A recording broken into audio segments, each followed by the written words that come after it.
Eh bien, bonsoir. Au cas où vous hésiteriez à acheter le livre, je viens vous dire que les droits d'auteur vont au CCFD, mais ça ne sera pas le tirage de l'ancienne compagne du président de la République. Donc c'est pas ça qui va gonfler les recettes du CCFD de l'année.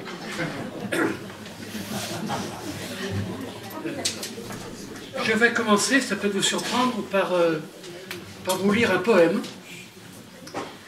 Il n'est pas question dans ce poème de l'Amérique latine, mais de l'Afrique.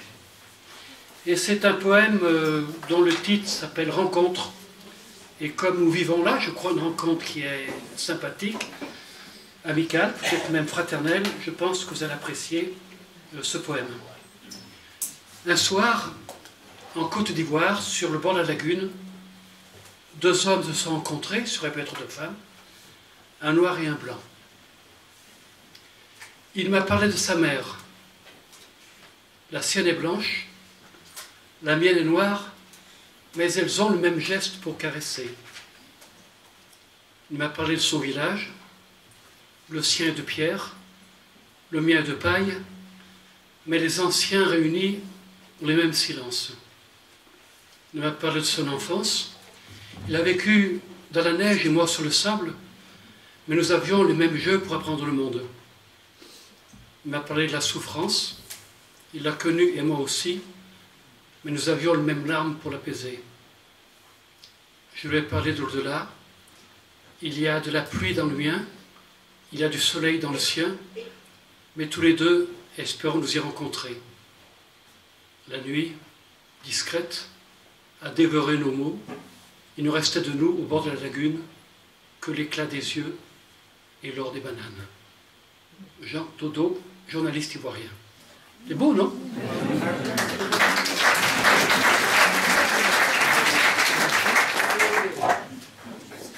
Je crois que personne ne contestera le fait que la mondialisation est un phénomène majeur de notre temps.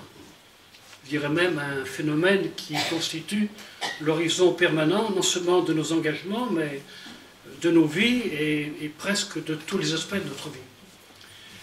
Un phénomène multiforme, complexe, dans lequel il est parfois difficile de se retrouver, mais en tout cas un phénomène qui est perçu par la majorité de nos concitoyens comme étant un phénomène plutôt inquiétant, un fait plutôt inquiétant. À tort ou à raison, on rend responsable la mondialisation de plusieurs de nos maux: montée de la précarité, montée du chômage, montée de la pauvreté, incertitude face au lendemain, destruction d'un certain nombre de valeurs qui servaient de point de repère à nos vies. Bref, la vision qu'on a de la mondialisation, globalement, est négative. Pourquoi j'ai appelé ce livre « Plaidoyer pour une mondialisation solidaire » ? La première raison, c'est parce que je suis persuadé qu'on ne reviendra pas en arrière.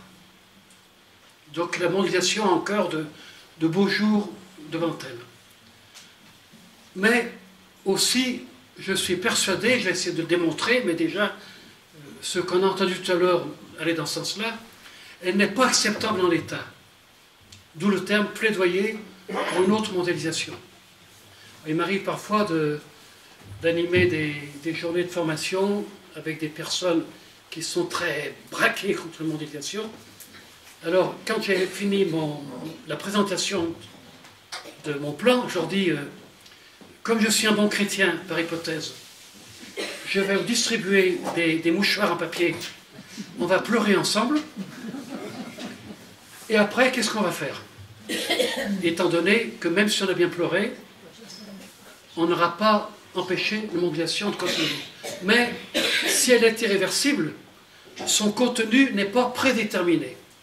On peut lui donner un autre sens dans les deux acceptions du terme, c'est-à-dire une autre signification et une autre direction, et par le fait même, elle peut avoir un autre contenu. Vous voyez apparaître le plan de mon exposé, qui est très inspiré de la démarche de l'Action catholique dont je suis un fils, le fameux voir, juger, agir.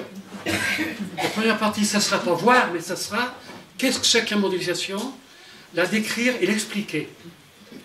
Et quelles que soient nos philosophies, nos valeurs de référence, je crois qu'on pourrait être adhéré aux propos que je vais vous dire dans ce premier point, qui sera donc une analyse de ce qu'est la mondialisation.